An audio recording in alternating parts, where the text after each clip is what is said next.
आज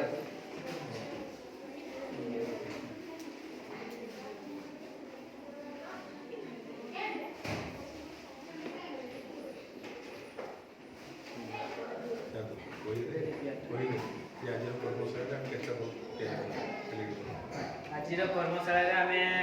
5टी बल प्रस्तुति कर गोटे बल को रिपेयर कर तेणु समस्त